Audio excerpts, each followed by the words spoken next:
I played this game a couple of days ago and it was a really good game. In this game, I was able to predict what my opponent was thinking in his mind and was able to outmaneuver him with my tactics. And I just want to share this video on how I did that. So my idea here was to put my bishop at a3 and actually like pin this queen to the king and kill it. But I can't do it yet because my is not being supported or anything. So my next move was pawn to a4. So when I put my bishop at a3, it's being supported by the rook. So far so good. But his next move kind of like threw me off a bit, which was pawn to b6. So what happens here is that if I pin his knight, he can block my pin and his queen can get away with it. So I didn't want to like put my bishop to a3 yet. So instead, I just wanted to like bring my dormant bishop into action, and for a good reason. I will tell you why in a moment. So I just removed the knight in his way, and my opponent's next move was knight to c5. And I could see what he was trying to do. He's trying to like come to d3 and he was trying to like put pressure on my bishop here and while like defending this pawn here at the center at the same time and kind of like control squares. So I kind of like understood what he was trying to do and I wanted to like use that idea against him.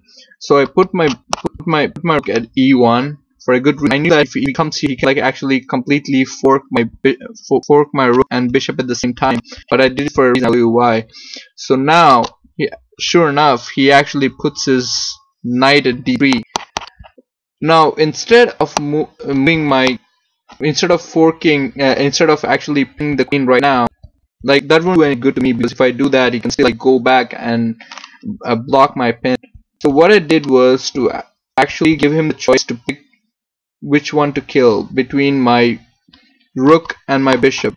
So I put the bishop right next to my king and it's still being forked by the king. My bishop and my rook are still being forked by the knight, and I gave him the choice of killing one of the two.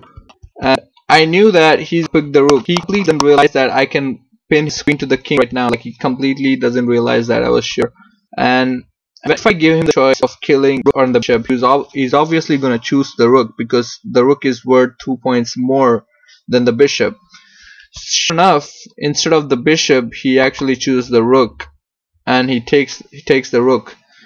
And instead of taking the knight, I didn't have any time because he's far away from the square in c5 here. So and actually went forward and actually pinned the queen. Here I pinned the queen now. There is no way to block the queen. We can block the pin now. His knight's too far away. There is no way it can block it. My bishop is being supported by the rook, and sure now the queen has got to die. There's no way it can defend itself right now. There's no way it can escape.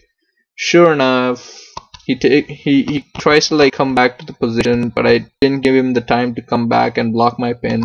I took the queen, and he took my bishop, but it's totally worth it because I took away his queen, which is actually worth a lot of points, which is 9 points worth. And it's not about the points, but it's basically like it takes away so much of your morale in the game. Like it's basically you lose all your energy and your focus after you lose your queen. That's just how the game is. So basically he just lost the game there. After that I kinda like completely dominated the game and killed his pieces one after another, and he resigned at this point.